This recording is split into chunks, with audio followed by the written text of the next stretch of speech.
આપણે છેલ્લે અટકાડ્યું તો આ કોઠા પાસે. કોઠો છે વિશ્વના પ્રથમ 5 ઉચ્ચ માનવ વિકાસ સૂચકાંક ધરાવતા દેશો અને એની સાથે ભારતનો માનવ વિકાસ સૂચકાંક ક્રમાંક શું છે, બરાબર છે. હવે આપણે જોઈશું 2014-15 માનવ વિકાસ સૂચકાંક એટલે HDI નોર્વે નામનો દેશ છે એનો કેટલો હતો 0.944. નોર્વેની અંદર 2014 અપેક્ષિત આયુષ્ય વર્ષ કેટલા હતા 81.6. અપેક્ષિત શાળાકીય વર્ષો કેટલા હતા 17.5. શાળાકીય સરેરાશ વર્ષો કેટલા હતા 12.6. માથાદીઠ રાષ્ટ્રીય આવક કેટલી હતી તો કે 64,992. બરાબર છે. હવે બીજા નંબરે જે ઓસ્ટ્રેલિયા છે એમાં માનવ સૂચકાંક કેટલો હતો 0.935. અપેક્ષિત આયુષ્ય કેટલું હતું 82.4 વર્ષ. શાળાકીય વર્ષો કેટલા હતા 20.2 વર્ષ અને સરેરાશ વર્ષો શાળાકીય કેટલા હતા 13. અને એની માથાદીઠ આવક કેટલી હતી 42,261 રૂપિયા. બરાબર છે. હવે આવે સ્વિટ્ઝરલેન્ડ. સ્વિટ્ઝરલેન્ડનો સૂચકાંક કેટલો હતો 0.930 અને અપેક્ષિત આયુષ્ય કેટલું હતું 83 વર્ષ. અપેક્ષિત શાળાકીય વર્ષ કેટલા હતા 15.8 વર્ષ. શાળાકીય સરેરાશ વર્ષો કેટલા હતા 12.8 વર્ષ અને માથાદીઠ કેટલી આવક હતી 56,431. ત્યાર પછી આવે ડેનમાર્ક. ડેનમાર્કનો HDI કેટલો છે 0.923 અને અપેક્ષિત આયુષ્ય 80.2. અપેક્ષિત શાળાકીય વર્ષ 18.7. શાળાકીય સરેરાશ વર્ષ 12.7 અને માથાદીઠ રાષ્ટ્રીય આવક કેટલી હતી 44,025. હવે આવ્યો નેધરલેન્ડ. બરાબર છે. 0.922 HDI છે. જન્મ સમય અપેક્ષિત આયુષ્ય 81.6 છે અને અપેક્ષિત શાળાકીય વર્ષ 17.9 છે. શાળાકીય સરેરાશ વર્ષ 12.7 વર્ષ. એની વાર્ષિક આવક કેટલી છે તો કે 45,435. બરાબર. હવે 130માં ક્રમે ભારતનું નામ છે.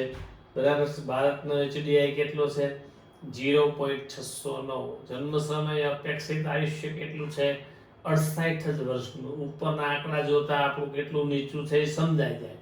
અપેક્ષિત શાળાકીય વર્ષ ઉપરના આંકડા સાથે સરખાવો આપણે 11.7 જ વર્ષ છે. શાળાકીય સરેરાશ વર્ષ 5.4 જ છે. બરાબર. ઉપરના આંકડાથી આપણે બહુ નીચે છીએ અને રાષ્ટ્રીય માથાદીઠ આવકમાં 5,497. આપણે હજી 4 આંકડે છીએ, 5 આંકડે પહોંચી શક્યા નથી. આ આપણને કોઠો બતાવે છે કે આપણી સાથે વિકસિત દેશો જે છે 5 એની સાપેક્ષે આપણે HDI થી માંડી માથાદીઠ આવક સુધી આપણે નીચા રહ્યા છીએ. બરાબર. હવે માનવ વિકાસ અહેવાલ પ્રથમ 5 દેશોની સાથે સરખામણી કરતા જણાવે કે ભારતે આ બધા જ નિર્દેશકો આરોગ્ય, શિક્ષણ અને આવક આ ત્રણેય બાજુ માથાદીઠ આવક અને રાષ્ટ્રીય આવક બે બાબતે આ ક્ષેત્રમાં ઘણી મજલ એટલે રસ્તો કાપવાનો બાકી છે. માનવ વિકાસ દેશમાં નિર્જીવ ભૌતિક સાધનો નહીં પરંતુ સજીવ માનવ સંપદાના વિકાસ માટે સીધો સંબંધ છે. માનવ વિકાસ નિર્જીવ ભૌતિક સાધનો સાથે જોઈન્ટ છે નહીં પણ એની સાથે સજીવ માનવ સંપદા એટલે મિલકત. બરાબર છે. એ સાથે સીધો સંબંધ છે. માનવ વિકાસ આંકમાં માનવ વિકાસની પ્રક્રિયાને જે પડકારો દર્શાવ્યા છે જેના ઉપર સવિશેષ ભાર મૂકવામાં આવ્યો છે એવા 3. પહેલું સ્વાસ્થ્ય, આરોગ્ય. આરોગ્ય કેવું હોવું જોઈએ, કેટલું સુંદર હોવું જોઈએ, એના માટે શું. બીજું લૈંગિક સમાનતા, સ્ત્રી અને પુરુષ 1000 પુરુષોએ 1000 સ્ત્રી હોવી જોઈએ. જો આ બેલેન્સમાં હતા અનબેલેન્સ જો સ્ત્રી અથવા પુરુષની સંખ્યા ઘટે તો સામાજિક ગુન્હાઓનું પ્રમાણ વધે. બરાબર છે. અનબેલેન્સ થાય તો પ્રોબ્લેમ થાય એટલે એના વિશેની માહિતી. અને ત્રીજું છે મહિલા સશક્તિકરણ. આ દુનિયાના પાયામાં સ્ત્રી રહેલી છે. સ્ત્રીનું સશક્તિકરણ, સ્ત્રીની અંદરની શક્તિનો ઉપયોગ કરો અને એને પ્રોત્સાહન આપવું એને કહેવાય મહિલા સશક્તિકરણ. આપણે ત્રણેય મુદ્દા ઉપર વિશેષ ચર્ચા આ ટોપિકમાં કરશું. પહેલું છે સ્વાસ્થ્ય, આરોગ્ય. આરોગ્ય એ વ્યક્તિના જીવન માટે જરૂરી અને કિંમતી મૂડી છે. જો આપણું આરોગ્ય સારું હોય તો જ આપણે કોઈની સાથે વાત કરવાની મજા આવે, જમવાની મજા આવે, કોઈ સાથે મજાક કરવાની મજા આવે. એટલે જીવનમાં સૌથી જરૂરી બાબત આરોગ્ય છે. એટલે કિંમતી મૂડી કહેતા મિલકત છે. વ્યક્તિનું કૌટુંબિક, સામાજિક અને જીવન ઉત્તમ બને એ માટે સૌથી પહેલા તેનું સ્વાસ્થ્ય સારું હોવું જોઈએ. દરેક વ્યક્તિ પોતાના કુટુંબમાં જો એ વ્યક્તિને 100% સ્વસ્થ હશે તો એના પરિવાર સાથે આનંદ પ્રમોદ વાતો કરી શકશે. એટલે કૌટુંબિક જે સામાજિક જીવન, વ્યક્તિ પોતે સ્વસ્થ હશે તો જ સમાજની અંદર બેસી શકશે, સમાજના ચર્ચા પ્રશ્નોની ચર્ચા વિચારણામાં ભાગ લઈ શકશે, સમાજના ઉત્કર્ષ માટે પ્રયત્ન કરી શકશે. બરાબર. એટલા માટે સૌથી સારું પહેલા સ્વાસ્થ્ય હોવું તે ખૂબ મહત્વનું છે. ભારત સહિત વિકસતા દેશોમાં આરોગ્ય નીતિઓ, આરોગ્ય કેવી રીતે માણસનું સ્વસ્થ રહે, સારી રીતે વિકાસ કરી શકાય એના માટેના નીતિઓ, બરાબર, નિયમો, વસ્તી વૃદ્ધિ, સામાન્ય રોગ, શરદી, ઉધરસ, તાવ આ બધા સામાન્ય રોગ છે. પછી કુપોષણ, કોઈ બાળકને પોતાના જોઈતા મિનરલ્સ મળવા અભાવ, બરાબર, એને કહેવાય કુપોષણ. અપંગતા બે રીતે આવી શકે. કઈ રીતે? પહેલું તો કે પહેલું અપંગતા એને કહેવાય કે જે જન્મથી ખોડખાપણ વાળું બાળક જન્મે. બીજું કોઈ એક્સિડન્ટમાં અપંગતા ઉદ્ભવી હોય. ત્રીજું એઇડ્સ. આ બધા ચેપી રોગો, આ એઇડ્સ જેવા ચેપી રોગો છે, એઇડ્સ છે એ જાતીય રોગ છે, બરાબર છે, અને એમાં એને ચેપ લાગી શકે છે. માનસિક રોગો, હવે આ માનસિક રોગ છે એ પકડાતો નથી, આ બધા રોગો પકડાય એવા છે. માનસિક રોગ એને મનોવિકૃતિ કહેવાય. મનોવિકૃતિ કેને કહેવાય? તો કે પડોશમાં બધા સાંજે બેઠા હોય ને કોઈ વ્યક્તિ આવ્યું કે ફલાણા ભાઈ 4 વ્હીલ લીધું મારુતિ કંપનીનું, તો આપણે પડોશમાં કહીએ કે હા ભાઈ સગવડતા છે તો લેવાય. પણ મનોરોગી હોય ને એ તરત જ વિચારે ભલે લીધું, એ ભટકાય. ભટકા શું કરવાનું? તો કે ભાઈ એ તો ગામડે ત્યાં પાછો આવી ગયો, તો ભલે પાછો અંદર નહીં લઈ શકે ગાડી, તો વળી પાછા લોકો પણ તને વાંધો શું છે, અંદર ગાડી હોય ગઈ, હવાર કાઢી નું હવે ભટકાય સામે દિવાલમાં, ભાઈ હવાર કાઢીને નોકરીમાં જવો યોગ્ય. કોઈના વિશેની નેગેટિવ વાત કરવી અને માનસિક રોગ, મનના રોગ છે, એને પહોંચી શકાતું નથી. તેની સંબંધિત મુદ્દાઓ પર ધ્યાન કેન્દ્રિત કર્યું. આરોગ્ય ક્ષેત્રે કરેલ ખર્ચ માત્ર જીવનની ગુણવત્તા વધારવા માટે છે એવું નથી, પરંતુ માનવ સંસાધન વિકાસનું એક રોકાણ છે. આપણે ગવર્મેન્ટે જે કોઈ પણ દેશની ગવર્મેન્ટ છે આરોગ્ય ક્ષેત્રે જે કાંઈ ખર્ચ કરે છે એ આપણા જીવનની ગુણવત્તા જ માત્ર નથી વધારતા, પરંતુ માનવ સંસાધનમાં કરેલું રોકાણ. જો આપણે કોઈ જગ્યાએ બેંકમાં રોકાણ કરીએ છીએ તો આપણને શું પ્રાપ્ય થાય છે? તો કે મૂડી વધારે મળે છે, વ્યાજ સહિત. તો અહીંયા વ્યાજ સહિત મૂડી મેળવવા માટે કરેલું રોકાણ કરી શકાય, બરાબર. ભારતમાં આરોગ્ય ક્ષેત્રે પ્રગતિ થઈ, આપણે ઘણી બધી પ્રગતિ કરી છે. બાળ રસીકરણ કાર્યક્રમમાં બાળકોને રસી આપવાના કાર્યક્રમ, ઓપીવી પોલિયો માટે દો બંદ જિંદગી કી હો, તમે નાના હશો ત્યારે તમારા માતા પિતા દ્વારા તમને પોલિયોના ટીપા પીવડાવવા લઈ ગયા. બીસીજી રસી ક્ષય માટે, ક્ષય કહેતા ટીબી. એક જમાનો એવો હતો ટીબી રાજરોગ કહેવાતો, જેને ટીબી થાય કે પૂરું થઈ ગયું, હવે એનો મૃત્યુ સિવાય કઈ વિકલ્પ નથી. એવા સમયે બીસીજી રસી શોધાણી. આ રસી બધાને આપવામાં આવે છે જે ટીબી સામે રક્ષણ આપે છે. હિપેટાઇટિસ બી, હિપેટાઇટિસ એટલે કમળો, હિપેટાઇટિસ બી એટલે ઝેરી કમળો, એને ગામડામાં આપણે પીળીઓ તાવ કહેવામાં આવે છે, પણ ઝેરી કમળો. આની રસી લેવી પડે. જો આ રસી ન લે તો આને ઝેરી કમળો થાય તો એનું મૃત્યુ થઈ શકે છે. ડીપીટી, ડીપીટી માટે ડિફ્થેરિયા, મોટી ઉધરસ અને ધનુર માટે ત્રણ રોગની સાથે એકી સાથે ઝઝુમતી રસી છે ડીપીટી. ડિફ્થેરિયા, બાળક છે એ નબળું બનતું જાય શારીરિક રીતે, અને એના હાડકાઓ છે એ ધીમે ધીમે દુખાવામાં શરૂઆત, એવા પ્રકારનો રોગ કંઈક આવે છે. મોટી ઉધરસ, આ મોટી ઉધરસ છે જે તે સમયનો ભયંકર રોગ હતો. ખાસ કરીને ભાદરવા માસમાં આવા રોગો ફૂલા ફાયલા હોય છે. આ ઉધરસ તો દરેકને આ માસમાં થતી જ હોય છે, પણ મોટી ઉધરસ કે એ ઉધરસ ખાધા પછી પાછો શ્વાસ ક્યારે આવે તો કે લગભગ 60 સેકન્ડ 65 સેકન્ડે પાછો વળે. આવી ઉધરસ આખો ચહેરો લાલ થઈ જાય, આંખો છે એ બહાર નીકળી જાય એવું ભાવ ના થાય, આખું શરીર ખેંચાતું એવી ભાવ ના થાય. જો એક સાથે બધો શ્વાસ નીકળી જાય તો માણસનું મૃત્યુ થાય અને મોટી ઉધરસ કહેવાય. ધનુર છે એટલે શું? ચોમાસાની અંદર જ્યારે આપણે ખુલ્લા પગે ચપ્પલ સામાન્ય પહેરી નીકળતા હોય તો એમાં કટાઈ ગયેલી ખીલી, કટાઈ ગયેલી ટાચણી આવું લાગી જાય, અથવા તો ગાળામાં કે છાણમાં પડેલી કોઈ ધારદાર વસ્તુ, કાચની કણી છે, પતરાની કણી છે એ લાગી જાય તો શરીરમાં ધનુરના વાયરસ પેદા થાય. આ ધનુર છે એ જ્યારે થાય ત્યારે ખબર પડે કે શરીર છે એ એક સાથે ખેંચાવા માંડે, 2-2.5 ફૂટ શરીર ઉલળે, બરાબર. ત્યારે તાત્કાલિક એના મોઢામાં ચમચી, લાકડાનો ટુકડો, રૂમાલનો ગોટો વાળીને ગમે નાખી દેવો. જ્યારે ઉલળે ત્યારે જીભ બહાર નીકળે, હેઠે બે જીભ, મોઢું બંધ થઈ જાય, જીભ કપાઈ જવાની સંભાવના, જો યોગ્ય સારવાર ન મળે તો માણસનું મૃત્યુ થઈ જાય છે. આના માટે ડીપીટી આપણને પહેલેથી જ આપવામાં આવેલી રસી છે. ઓરી, બરાબર છે. આ ઓરી રોગ છે. ઓરીને છે સામાન્ય રીતે બધા બાળકોને નીકળતા હોય ત્યારે ઇન્જેક્શન આપી દેવામાં આવે છે તો ન પણ નીકળે એવી સંભાવનાઓ છે. પણ ઓરી છે ઓમ સામાન્ય છે, દાણા દાણા દેખાય છબડા જેવા, સેજ ઘાટા હોય, નીકળે પછી આપણે બહાર ન નીકળવા દઈએ, ઘરમાં બેસાડી રાખે, બારે તોરણ બાંધી દઈએ લીમડાનું, જમવાનું શાક વઘારાય નહીં, આવા બધા નિયમો આપણા વડીલોએ બનાવ્યા છે. પણ ઓરી કોઈ અસામાન્ય બીમારી પણ છતાંય અસામાન્ય તો નથી. કેવી રીતે? તો કે ઓરી નીકળે એટલે તો મમ્મી છે એ મામાને જાણ કરે છોકરાનો ઓરી નીકળ્યા, એટલે ચોથા દિવસે મામી અને મામા 2 જણા આવે, એને ટાઢક લઈને આવ્યા. કહેવાય ટાઢક. 1 કિલો કિસમિસ અને 1 કિલો પતાસા લઈને આવે. એ બાળકને જેને ઓરી નીકળ્યા હોય એને ખાવાના હોય. આ 2 વસ્તુ એવી છે કે ઓરીના નાના વાયરસ પણ બોડીમાં હોય તો એને એ મારી નાખે, એને ખતમ કરી દે છે.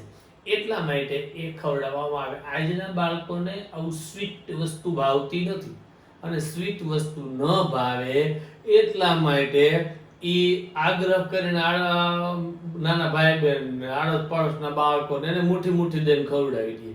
એ પૂરું ખાય ને જો ઓરીનો એક પણ વાયરસ જો શરીરમાં થઈ જાય તો એ વાયરસ નાના મગજ મોટા મગજ તરફ હાલતો થાય, અને જ્યારે એ ત્યાં પહોંચે છે ત્યારે એટેક કરે છે મગજમાંથી, અને એ મોંગોલાઈડ મૂર્ખ બનવાની સંભાવનાઓ છે. હૈસા કરે તો કલાકો સુધી હૈસા કરે, રડે કરે તો કલાકો સુધી રડે, ખાવા માંડે તો આખા ઘરનું ભેગું ખાઈ જાય. આવી બધી વસ્તુઓ છે એ થાય. એટલે ઓરીને એટલા માટે ડેન્જરસ ગણ્યા છે, બરાબર. MMR, અત્યારે MMR ને એક્સ્ટ્રા MMR આવા આપણને ટીકાઓ આપવામાં આવે છે ઘણા બધા રોગો સામે ઝઝૂમવા માટે. ટાઇફોઇડ અત્યારે નોર્મલ છે, એક જમાનો આનો બહુ ભયંકર હતો. ટાઇફોઇડ તાવ આવે એટલે દવા લેવા જાય, અને આપણી દરેક લોકોની એક જન્મજાત પ્રકૃતિ હોય. તાવ આવે દવા લેવા દીધી, ડોક્ટરે 2 દિવસની દવા આપી, 2 ટાઈમ દવા ખાધી, તાવ ઉતરી ગયો એટલે તરત જ આપણે બોલ ખોટી પેટમાં ન નખાય, ગરમ લાગે, પછી ખાવાની બંધ કરી દઈએ. તાવના જમ્સ મર્યા ન હોય એટલે વળી પાછું અઠવાડિયું થાય ઉથલો મારે તો હવે જે તાવ આવે એ નોર્મલ નથી. એમાં જરા રિપોર્ટ કરાવી તો મેલેરિયા. હવે મેલેરિયા તો આપણે મેલેરિયાની 18 દિવસની સારવાર હોય. પેલા 6 દિવસ 3 ટાઈમ દવા ખાવાની, બીજા 6 દિવસ 2 ટાઈમ, ત્રીજા 6 દિવસ 1 ટાઈમ દવા ખાય તો આખું વર્ષ મેલેરિયા ન થાય. પણ આપણે એવું ન કર્યું, 2 દિવસ સારું થઈ હવે નો પેટમાં દવા નાખાય, પાછો 8-10 દિવસે ઉઠલો મારે, એમાં ન્યુમોનિયા આવે, ને ન્યુમોનિયા એટલે આપણે તદ્દન મોતની નજદીક પહોંચી ગયેલા વ્યક્તિ કહેવાય. એટલે ટાઇફોઇડ વિરોધી રસી અત્યારે મોટા ભાગે કોઈને ટાઇફોઇડ થતો નથી, કારણ કે એની રસી શોધાઈ ગઈ છે, એને આપવામાં આવી છે. આ બાળકોને આપવામાં બાળ આરોગ્ય, બાળ મૃત્યુમાં ઘણો સુધારો, ઘણા બધા બાળકો મૃત્યુના મુખમાંથી બચાવી લે આવા રોગોમાંથી શક્ય છે. આયોડિન પછી વિટામિન અને લોહ તત્વની ઉણપ સાથે ઝુંબેશ ચલાવે. આયોડિનની ઉણપ આવે તો ચહેરો ફિક્કો પડી જાય, આપણને ત્યાં રૂપાળા થઈ ગયા, રૂપાળા નથી થયા, આયોડિનની ઉણપ ઉત્પન્ન થઈ છે.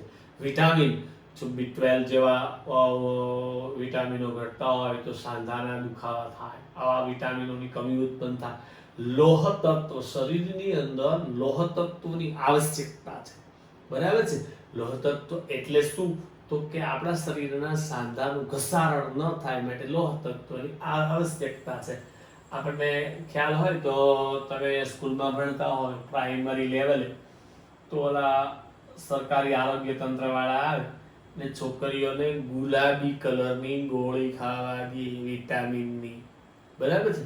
જો એ નર્સ બેન હાજરમાં ગળાવી દે તો વાંધો ન આવે, પણ જો દહીં દેવામાં આવે તો બારી બહાર જ હોય, એ બારી બહાર જ હોય છે બેટા લોહ તત્વ. દીકરીઓ છે ને લોહ તત્વની વધારે જરૂર પડે છે, કારણ કે એને બધાય કામ સાંધાના છે, બરાબર છે. એટલે લોહ તત્વની ઉણપ થાય અને લાંબે ગાળે નુકસાન. પછી ઘણી વખત તમે જોયું તો વડીલો છે એ ગોઠણે હાથ મૂકીને હાલતા હોય, ઊભા થવા કારણે પ્રોબ્લેમ થતો હોય, આ લોહ તત્વની ઉણપ છે, બરાબર. એ ઝુંબેશ એટલે આંદોલન નહીં, જ્યાં સુધી નાશ ન પામે ત્યાં સુધી આ વસ્તુને ચલાવી રાખવી એટલે ઝુંબેશ કહેવાય. હવે પ્લેગ છે એ મહામારી છે, મહામારી. જેમ અત્યારે કોરોના મહામારી છે, એવી આ પ્લેગની મહામારી ખાસ કરીને ભાદરવા માસમાં શરૂ થાય. ભાદરવા મહિનાની અંદર અગાઉના જમાનામાં આપણી પાસે એટલી સગવડતા નહોતી, પાકા મકાનો નહોતા, એ જમાનાની વાત છે, એટલે 100 વર્ષ પહેલાની વાત કરી રહ્યો છું, બરાબર છે. પ્લેગને મરકી કહેવાય, અને પ્લેગ છે એ આપણા કાઠિયાવાડી લોકો એને કડકડિયું કહેતા.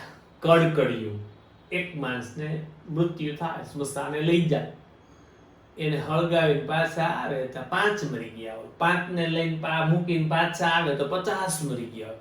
કલાકમાં તો હજારોની સંખ્યાએ પહોંચી જતો મૃત્યુનો આંકડો, અને પ્લેગ કહેવામાં આવે. પ્લેગ શેમાંથી ફેલાય છે? તો કે અગાઉ આપણે એક બાજુ આપણા મકાન હોય, સામેની સાઈડમાં એક આ માથે નળિયા નાખીને એક બાજુ વાળું ઢાળ વાળું આપ્યું એટલે ઢાળિયું કહેવાય, ને પશુ બંધાતા હોય, પશુના મળમૂત્રને એક બાજુ ઢગલો કરેલો હોય, બરાબર છે. એમાં એક સજીવ થાય, સજીવનું નામ છે ચાંચડ. આ ચાંચડ છે કેવો નાનો હોય કે આપણા શર્ટ કે પેન્ટની સિલાઈના ટાંકાની વચ્ચે છુપાઈ જાય એવો નાનો હોય. એ ઉડી શકતું નથી. જે મચ્છર ઉડી શકે છે. મચ્છર પહેલા બટકું કરી, બટકું ભરી પછી કાનમાં આવીને ગણગણાટ કરે એટલે આપણે હાથ હલાવવા માંડી, પણ એ પહેલા બટકું ભરી લીધું હોય. જો પછી બટકું ભરે તો મચ્છર મૃત્યુ પામે. પણ આ વસ્તુ છે એ ઉડી શકતું નથી. આ જે ચાંચડ છે એ આવા ગંદવા મળમૂત્રના ઢગલા ઉભેડા એમાં ઉત્પન્ન થાય છે, બરાબર છે. હવે એ સમયે ભાદરવા મહિનામાં ઉંદરડાની વસ્તી વધતી હોય છે. ઉંદરડા એની વ્યાખ્યા તમે જે જોયા છે, ઘરમાં ક્યાંક નાનું બચ્ચું આવી ગયું હોય તો ઉંદરડું એને ઉંદરડી કહેવાય. બચ્ચું સેમ્પલ. ઉંદરડા નાના સસલા જેવડા હોય. એ ઉંદરડા ઉત્પાદિત થાય. આપણા ઘરમાં ઘઉં પડ્યા હોય, એ કોઠી માટીની હોય એટલે કોરીને એમાંથી ખાઈ જતા હોય તો આપણને ગમે નહીં, એટલે આપણે એને મારવાની દવા લઈ આવી અને બિસ્કિટ ઉપર રોટલી ઉપર ચોપડીને મૂકી દઈ. એ દવા ખાય એટલે ઉંદરડાને તરસ લાગે છે, તરસ માટે પાણી શોધવા જવું પડે. ઉંદરડો ક્યાં ગયો જાય ખબર ના પડે. એટલા માટે જ્યાં એ રોટલીનું બટકું કે બિસ્કિટનું બટકું મૂક્યું હોય ત્યાં પાણીનું નાનકડું કોડિયું મૂકી દઈએ. ઉંદરડો એ દવા રોટલી ખાય તરત તરસ લાગે, તરસ લાગે એટલે પાણી પીવે, પાણી પીએ મરી જાય. ન્યા એટલે જ્યાં કોડિયું છે ત્યાં મૃતદેહ પડ્યા હોય ઉંદરડાના.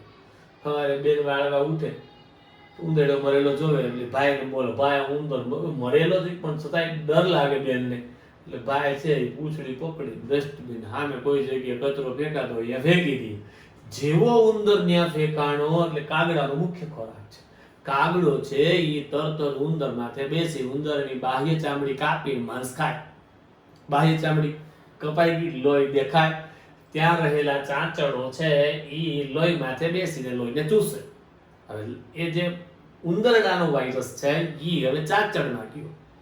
હવે ચાંચડ ત્યાં નીકળતા કોઈ પણ વ્યક્તિ છે એ જ્યારે આપણે હાલતા હોય ત્યારે આપણે કપડું પહેર્યું હોય એનો નીચેનો ભાગ પાયસો કહેવાય, એ હલબલતો હોય. એટલે એ હલબલતા પાયસામાં એ ચાંચડ પ્રવેશ કરે. 1 મિનિટમાં આખા શરીરે બટકા ભરી લે. આખા શરીરે બટકા ભરી લે એટલે શું થશે? આખા શરીરે ખજવાળ આવે. જ્યાં ખજવાળ આવે ત્યાં લાલ લાલ મોટા ઢોકળા થઈ જાય, બરાબર છે. આ લાલ લાલ ઢોકળા થઈ જાય અને ખજવાળ બંધ ન થાય. બે જ રીતે, કાં તો એકદમ બરફ જેવા ઠંડા પાણીથી નાહવું પડે ને કાં તો શરીરે સેજ ગરમ ગરમ રાખ લગાવવી પડે. અથવા તો દવાનો આશરો લેવો પડે. કોઈ હવે આ વાયરસ છે એ હવે ચાંચડમાંથી વ્યક્તિમાં ગયા, એ વ્યક્તિને મચ્છર બાઇટ કરશે, મચ્છર બટકું ભરશે, તો હવે એ માણસમાંથી વાયરસ મચ્છરમાં ગયા, મચ્છર ઘણા બધા લોકોને કરડશે, એટલે આ રીતે આનો ફેલાવો થાય છે. પછી એ જે જમ્સ એના શરીરમાં આવ્યા એકદમ લીવર નીચે છુપાઈ ગયા હોય ને એકદમ ઝાઝા સંખ્યામાં એટેક કરે, પેલા માણસને કઈડ્યો હોય એ મરી જાય, સ્મશાને લઈ જાય. એ પાછા મૂકીને આવે ત્યાં બીજા 5 ને અસર થઈ હોય, 5 મરી ગયા, 5 માંથી 50, 50 માંથી 500, 500 માંથી 1000, ફટાફટ ઉપડે. આને પ્લેગ કહેવાય. આજે આખા દુનિયામાં પ્લેગ થઈ શકતો નથી, કારણ કે દરેક અમને એટલે કે અમને તમારા પપ્પાને તમને બધા જ લોકોને પ્લેગની રસી અપાયેલી છે. પ્લેગની રસી આજે દુનિયામાં કોઈ જગ્યાએ પ્લેગ ફેલાઈ શકે નહીં, બરાબર છે. પછી શીતળા, ઓરી જેવી જ બીમારી છે શીતળા, પણ શીતળા છે વધારે ડેન્જર છે. આજે શીતળાનો દાણો દેખાય, આવતીકાલે ભરચક થઈ જાય. આપણા મુખવાસમાં ખાવાના તલ હોય છે, એ તલનો દાણો કેટલો નાનો હોય છે, એટલી પણ જગ્યા ન હોય શરીરમાં ચામડી દેખાવાની. આંખમાં નીકળે, મોઢામાં નીકળે, જીભમાં નીકળે, કાનમાં નીકળે, પગમાં નીકળે, હાથમાં નીકળે, ન સૂઈ શકે, ન બેસી શકે, ન ખાઈ શકે. ત્રીજે દિવસે પાકે, રસી નીકળે, લોહી નીકળે, ચોથે દિવસે મૃત્યુ ફરજિયાત છે. આ શીતળા ડેન્જર. આજે દુનિયામાં કોઈ જગ્યાએ શીતળા ન નીકળે, કારણ કે આ શીતળાની રસી શોધાણી છે અને આજે કોઈ જગ્યાએ શીતળા નીકળતા નથી. પછી એવો રક્તપિત્ત, આ રોગ છે એ અગાઉ એમ કહેવામાં આવે છે ભગવાનનો શ્રાપ હોય એને રક્તપિત્ત થાય. રક્તપિત્ત શ્રાપ નથી, રક્ત લોહીનો બગાડ છે. લોહીની અંદર જ્યારે રક્તપિત્તના જનસેદા થાય ખોટું ખાવાથી, બરાબર છે, અથવા તો કોઈ પ્રોબ્લેમ કારણે રક્ત વિકાર થાય તો શું થાય, પેલા શરીર છે એમાં મોટા મોટા ચક્કામાં પડી જાય, ડાર્ક ચામડી કરતા અલગ કલરના. તોય આપણે ધ્યાન ન આપે આ દર્દી અથવા એના સગાવાલા, તો ધીમે ધીમે ડાર્ક થવા માંડે. શરીર ધીમે ધીમે ચામડીનો કલર ઘેરો બની જાય, કાળો નહીં બને, ચામડી જેવો જ પણ ઘેરો કલર. પછી જેમ આપણને બહારથી આપણે કામ કરીને આવતા હોય પરસેવો વળે એમ શરીરમાંથી પાણી છૂટવા માંડે, હાથ ઊંચા રાખી ટીપા પડતા હોય, તોય જો ધ્યાન દેવામાં ન આવે તો એને એ પછીના સ્ટેજમાં એમાંથી લોહી અને પરુ નીકળે. પરુ કહેતા રસી. કેવી દુર્ગંધ મારે, તો કે એવો દર્દી કાળવા ચોકથી પસાર થાય, કાળવા ચોકથી પસાર થાય તો ગિરનાર દરવાજે દુર્ગંધ ખબર પડી જાય કોક રક્તપિત્તનો દર્દી નીકળે છે. અગાઉના જમાનામાં આ રક્તપિત્ત થતો તો એના છોકરાઓ, એના પરિવારના સદસ્યો આ રક્તપિતિયાને ઘરમાંથી કાઢી મૂકીને આખું ગામ એને પાણા મારી મારીને ગામની બારોબાર મૂકી આવે અને મરવા માટે મજબૂર કરી દે. આપણે જે ભેસાણ પાસે પરબ બાવડી સતદેવીદાસ, અમરદેવીદાસની જે જગ્યા છે એ રક્તપિત્તનો આશ્રમ છે. દેવીદાસ બાપુ આવા કોઈક ગામની અંદર રક્તપિત્ત થયો હોય એને મારીને કાઢી મૂક્યા, ખભે ઉપાડીને લઈ આવતા અને સારવાર કરતા. રક્તપિતિયાનો આશ્રમ છે. હવે ડેન્જર રક્તપિત્ત હતો. આજે કોઈ પ્રોબ્લેમ નથી, કોઈ રક્તપિત્ત નીકળે તો એ સરકારી હોસ્પિટલમાં નોખા વોર્ડમાં દાખલ કરે, 15 દિવસની ટ્રીટમેન્ટ લે અને સારું થઈ જાય છે. પછી રક્તપિત્ત પછી આવા જે રોગો છે એ સિવાય આપણને પોલિયો છે નિર્મૂળ કરી શક્યા છીએ. પોલિયાની આજે ઘરે ઘરે દરેક લોકોને ખબર છે, બધા લોકો પોલિયો પાય છે. આજે જન્મથી જ ખોડખા પણ ઉત્પન્ન થનાર જે પોલિયો છે એ લગભગ નામશેષ થઈ ગયા. ઓરી, અછબડા અને મેલેરિયા, બરાબર છે, ડેન્ગ્યુ, કમળો અને કોડ, ક્ષય અને મધુપ્રમેહ, ડાયાબિટીસ અને કેન્સર, હૃદય રોગો નિયંત્રણ સાધી શક્યા નથી. ઓરી અને અછબડા આપણે કઈ કંસે ઇન્જેક્શન લઈ લીધું હોય તો નથી નીકળતા, પણ બધા લોકોને ઇન્જેક્શનની ખબર હોતી નથી, પરિણામે થોડું ડેન્જરસ છે. મેલેરિયા એક એનોફિલિસ નામનું માદા મચ્છર કરડે, મેલેરિયા થાય, અંદરથી ઠંડી ઉત્પન્ન થાય, એની 18 દિવસની સારવાર લઈ તો મેલેરિયા સારો થઈ જાય છે. પણ ગામડાના અભણ લોકોને 18 દિવસની ખબર નથી હોતી, પરિણામે એ મૃત્યુ સુધી પહોંચી જાય. ડેન્ગ્યુ, આ ડેન્ગ્યુનું મચ્છર છે એ તાજા પાણીમાં થાય છે અને એ ડેન્ગ્યુ છે એ વધારે ડેન્જરસ છે. કમળો, એને કહેવાય યલો ફીવર અથવા પીળીઓ તાપ. જો કમળાને થાતા એને દામમાં ન આવે, એની દવા લેવામાં ન આવે, આળસ કરીએ તો તો ધીમે ધીમે કમળામાંથી કમળી થાય, કમળીનું ઓપરેશન કરવું પડે, ગાંઠ થાય. જો સક્સેસ થાય તો જીવતા, અને સક્સેસ ન થાય તો મૃત્યુ 100%. હવે આવ્યો કોઢ. હવે આ કોઢ છે એના બે પ્રકાર. તમે બેટા કોઢ કોને કયો? તો કે સફેદ ડાઘ હોય એને, ઈ કોઢ નથી, ઈ સફેદ ડાઘ છે. સફેદ ડાઘ છે ઈ રાત્રે આપણા વડીલો એમ કહેતા ખાટું ન ખવાય નકર ગચરકો આવે. એવો ખાટો ઓડકાર આવે ને પાણી પીવાની આળસ કરી ગયા હોય તો રક્ત વિકાર સારું થઈ શકે છે. કોઢ નેચરલ વ્હાઈટ, દૂધ જેવું શરીર હોય, પણ એના વાળ નેણ પાપણી કાળા હોય, બાકી આખું શરીર છે એકદમ નેચરલ વ્હાઈટ હોય, અને એનું ચામડી છે એકદમ લીસી હોય, આને કોઢ કહેવાય, સફેદ કોઢ. બીજો કોઢ આવે એને કહેવાય કાળો કોઢ. હવે આ કાળો કોઢ છે એ શું થાય? તો કે કાળો કોઢ જેને થાય ને, શરૂઆતમાં એની ચામડીમાં થોડા અંતરે ગોળ ગોળ લંબગોળ આકારના સર્કલ પડે. આ સર્કલ છે કેવા હોય?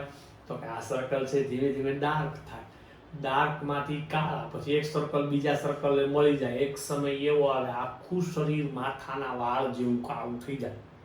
ત્યારબાદ એ ઉપર ભીંગડા જેવું વળી જાય. આપણે કંઈક લાગ્યું હોય માથે ભીંગડું વળે ને એવું ભીંગડું વળી જાય. પછી આપણે યાદ છે તમને, તમે બાળકો યાદ હોય કે પાણી ઓલું પાઉચ પીધું હોય એ કોઈ દી હાવ ખાલી કરી ન હોગી. આપણે પછી પાણી પીને ઘા કર્યું પછી આમ પાથરો, આ બધો ધક્કો મારો પાણી આમ જાય, ઓલી બધો ધક્કો મારો પાણી આમ.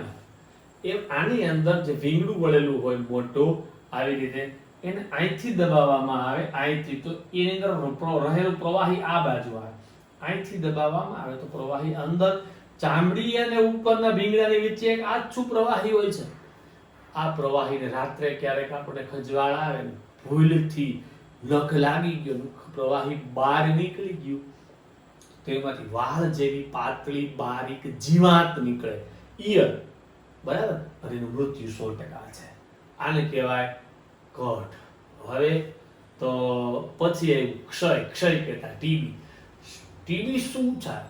તો કે ટીબી છે એ લાંબા અંતરે સારી ન થતી શરદી. શરદી થાય 3 દિવસ, 8 દિવસમાં મટી જાય. 8 દિવસ પછી જો સતત શરદી રહે, કફ નીકળ્યા કરે, બતાવી જાય. આ કફ આપણી નળી છે એવી પોળી, આની અંદર કફ થાય છે. જો કફ બહાર નીકળી જાય તો કઈ વાંધો નથી, પછી આપણે દવા ન લઈએ, 15-20 દી, મહિનો દી થાય એટલે આ કફ ભરાઈ જાય છે. આ ભરાયેલો કફ છે એ પેક થઈ જાય. કફની અંદર હોય શું? તો કે પ્રવાહી પાણી અને ક્ષાર હોય છે. એ આપણી આ પાંસળી છે, આ પાંસળીને સળવી નાખે છે, એને કહેવાય ક્ષય, એને કહેવાય ટીબી. બરાબર છે? આ ટીબી છે. પછી જોઈ દવા શરૂઆતમાં દવા લઈ લઈએ તો આજે કેશવની હોસ્પિટલ અક્ષયગઢમાં જાય તો એ ડોટની ટેબ્લેટ આવે, સારું થઈ જાય છે. પણ જો એ ધ્યાન ન આપે તો આપણી શરીરની પહેલા નંબરની પાંસળી સડી જાય તો એ બદલાવવી પડે, ઓપરેશન કરવું પડે. બરાબર છે? આજે શક્ય છે, ટીબી મટી શકે છે. બીજો જે ટીબી છે એને કહેવાય બોન ટીબી. બોન એટલે હાડકું. બરાબર છે? આપણું જે હાડકાની ઘૂંટીનું હાડકું, કાંડાનું હાડકું અહીંયા હોય, આ કાંડાનું હાડકું છે, અહીંયા દુખાવો સતત રહે, આપણે હશે દુખતું હોય છે, આપણે મનમાં ન રાખી, તો એ એમાં બોન ટીબી છે. ધીમે ધીમે અંદરનો ભાગ ગોળાકાર સડતો જાય છે. બરાબર છે? આપણને ખ્યાલ નથી, પણ જ્યારે એનો નિદાન કરવામાં આવે સતત કેમ દુખે છે તો એનો ફોટો પાડો કે આ બોન ટીબી છે, તો હાડકાને કોરી અને સડી ગયેલો ભાગ કાઢી લેવામાં આવે છે. હાડકું પાછું કમ્પ્લીટ થઈ જાય છે અને બોન ટીબી મટી શકે છે. બરાબર છે? બોન ટીબી કહેવાય. પછી મધુપ્રમેહ, એને ડાયાબિટીસ. તમે આવો શબ્દ સાંભળ્યો છે, ઘરે મહેમાન આવે એટલે તરત જ એકાદો મહેમાન બોલે, બેટા ઘરમાં ચા મૂકતા કે મારા માટે ખાંડ વગરની કાઢે મોળી. ખાંડ વગરની મોળી ચા આવે એટલે એની પાસે ઓલી ડબ્બી હોય, એમાંથી શુગર ફ્રી ની 2 ગોળી નાખીને પી લે. આ તમે જે જાણો છો એ આ પહેલા નંબરની ડાયાબિટીસ કહેવાય. આ ડાયાબિટીસમાં શુગર વધતી હોય એટલે એ શેકરીને ખાય, ખાંડ ન ખાય. બીજા નંબરની જે ડાયાબિટીસ છે એને ડાયાબિટીસ જ કહેવાય, પણ એને શુગર ઘટતું હોય, શુગર ખાંડ ઘટતી હોય, બળી જતી હોય. બરાબર? એ હાલ્યા જતા હોય ને એકાએક એને પરસેવો વળવા માંડે, ચક્કર આવવા માંડે, એ પડી જાય. તાત્કાલિક એને જો સારવાર ન મળે તો મૃત્યુ પણ મળી શકે છે. તો એવા લોકોને જે આવી શુગર ઘટતી વાળી ડાયાબિટીસ એને કહેવાય ખાંડ ઘટે છે, બરાબર. તો એવા લોકોને શું કરવું, શું કરે છે લોકો પોતાના ખિસ્સામાંથી એક લુગડાની અંદર અથવા કાગળની અંદર લખેલા 4 શબ્દો, 4 વાક્ય લખ્યા હોય, હું લખ્યું હોય સ્ટીચ કરેલું હોય ખિસ્સા સાથે, કે જો હું ચાલતા ચાલતા પડી જાઉં તો મારા ખિસ્સામાં ખાંડ, સાકર કે પીપર છે એ પડીકું ખોલીને મુઠ્ઠી ભરીને મારે મોઢામાં નાખી દેવું, એવું લખેલું. તો આપણે હેરાન થાય કે આપણે આગળ કોઈ માણસ પડી ગયો તો આપણે બધે ટોળવળ શું થયું, આપણે ટોળવળી હવે એકનું તો ધ્યાન પડશે ને, ક્યાંય કંઈક લખ્યું છે, અહીં કંઈક છે, વાંચે ખબર પડે. ખિસ્સામાં પડીકું ખોલીને મોઢામાં નાખીને જેવી એની જીભ ખાંડ, સાકર કે પીપર, જો બેટા પીપર, ચોકલેટ નથી કહેતો, પીપર ને નો જીભ અડે, શુગર મને મળવા એટલે ઊભો થઈને હાલતું થાય. આને કહેવાય ડાયાબિટીસ. ત્રીજા નંબરની જે ડેન્જરસ ડાયાબિટીસ છે એને મધુમેહ કહેવામાં આવે છે, અથવા એને ગુજરાતીમાં મીઠી પેશાબનું દર્દ કહેવામાં આવે છે. આ મોટે ભાગે આ આદિવાસી એરિયામાં જોવા મળે છે. આ લોકો છે જ્યારે મૂત્રત્યાગ માટે જાય છે તો દરેક આ ડાયાબિટીસના દર્દીઓ છે એ મૂત્રત્યાગ તો કરે જ છે, ત્યાં કોઈ કીડી કે મકોડો ન આવે, પણ જેને મીઠી પેશાબ મધુમેહ થયો હોય, બરાબર છે, એ જે મૂત્રત્યાગ કરે છે તો ત્યાં તરત જ કીડી કે મકોડા, ચાસણી જેવું એનું મૂત્ર હોય છે, બરાબર. હવે આ છે એ એવા તેજે હોય કે એનું મૃત્યુ નજદીક હોય છે. આને આપણને કોઈ આમ ચીટલો કરે ચામડી વી જાય. જેને મધુમેહ થયો હોય અને એને કોઈ ચીટલો ભરે તો આમ કરો તો એ આમ જ રહે જ્યાં સુધી તમે ધક્કો ન મારો ત્યાં સુધી. આ ધક્કો મારે પાછું વહી જાય છે ત્યાં સુધી જીવી શકાય છે. એક સમય એવો આવે કે આમ થયું કોઈ ધક્કો મારે ન જાય એટલે મૃત્યુ. અને મીઠી પેશાબનું દર્દ કહેવામાં આવે. કેન્સર તમને ખબર છે, બરાબર છે. કેન્સર કેવી રીતે ફેલાય છે આપણે આડોશપડોશમાં દર્દીઓ પણ જોયા હોય. હૃદય રોગ એને હાર્ટ એટેક કહેવામાં આવે છે, બરાબર છે. હૃદયની નળી બ્લોક થાય, હાઈ બીપી થાય તો આ વસ્તુ સંભવી શકે છે. એની પર આપણે નિયંત્રણ એટલે કંટ્રોલ કરી શકાશે. પરિણામે માનવી લાંબુ, તંદુરસ્ત અને સ્વસ્થ જીવન જીવી રહ્યો છે. જન્મદર, જન્મવાની સંખ્યા એને જન્મદર કહેવાય. મૃત્યુ દર, મૃત્યુ પામવાની સંખ્યા અને મૃત્યુ દર કહેવાય. બાળ મૃત્યુ દરમાં ઘટાડો નોંધાય છે. બાળકોમાં થતા મૃત્યુને આજે ઘટાડી શક્યા છીએ આપણે, બરાબર છે. પછી તો કે સરેરાશ આયુષ્યમાં વધારો થયેલો છે. સરેરાશ આયુષ્ય, આજે આપણું સરેરાશ આયુષ્ય બહુ જાજુ છે, 68 વર્ષ જેવું આપણે આગળના ટોપિકમાં જોયું, બરાબર છે. તેમ છતાં ભારતના ઘણા રાજ્યોમાં વસ્તી વૃદ્ધિ દર ઘટાડવા માટે ઊંચા પ્રજોત્પત્તિ દરને ઘટાડવો એ આરોગ્ય ક્ષેત્રે મહત્વનું લક્ષ્ય બન્યું છે. ઘણા બધા રાજ્યો એવા છે કે જ્યાં વસ્તી વૃદ્ધિ દરને ઘટાડવા માટે ઊંચો પ્રજોત્પત્તિ દર કેને કહેવાય તો કે એવરેજ દર વર્ષે જન્મતા બાળક. આવા લોકો છે એ ગરીબ હોય અને ગરીબાઈમાંથી બહાર નીકળવા માટે એનો વિચાર એવો હોય કે ઝાઝા બાળકો જન્મે તો ઝાઝા કામે જાય, ઝાઝી આવક થાય. એને ખબર ન પડે કે એના માટે ઝાઝું ખાવું પડે છે. તો ઊંચો પ્રજોત્પત્તિ દરને નીચો લાવવો એ આરોગ્ય ક્ષેત્રે મહત્વનું લક્ષ્ય કહેતા આપણું સાધ્ય રહેલું છે. પાણીજન્ય રોગ, પાણી દ્વારા ફેલાતા રોગોને પાણીજન્ય રોગ કહેવામાં આવે છે, બરાબર. શ્વસનના રોગો, શ્વસન દ્વારા આપણે જે દમ ને ઉધરસ ને એવા જે રોગો થાય છે એ શ્વસનના. કુપોષણને લીધે વસ્તી માટે મુશ્કેલી ઊભી કરી. કુપોષણ જે થાય છે એને કારણે વસ્તીમાં મુશ્કેલી, પોતાના મિનરલ્સ મળતા નથી, મૃત્યુ પામે છે. મહિલાઓ, બાળકો અને ગરીબો લોકો માટે પોષક તત્વોની ખામી. મહિલાઓ કહેતા સ્ત્રીઓ, બાળકો અને ગરીબ લોકોને પોષક તત્વો નથી મળતા એની ખામી. તમારી બાજુમાં જો આંગણવાડી હોય, તમને જોઈ હોય કે તમે નીકળતા હોય, તમને ખબર છે બાળકોને ઓલી ફાડા લાપસી ખવડાવે તેલમાં, ફાડા લાપસી, બરાબર. છતાંય બાળક ઘેરે ઘી વાળી લાપસી નથી ખાતો, તેલ વાળી ફાડા લાપસી ખાય છે, કારણ કે બધા એની હારે ખાય છે. એ કુપોષણમાંથી બહાર લેવાનો પ્રયત્ન છે.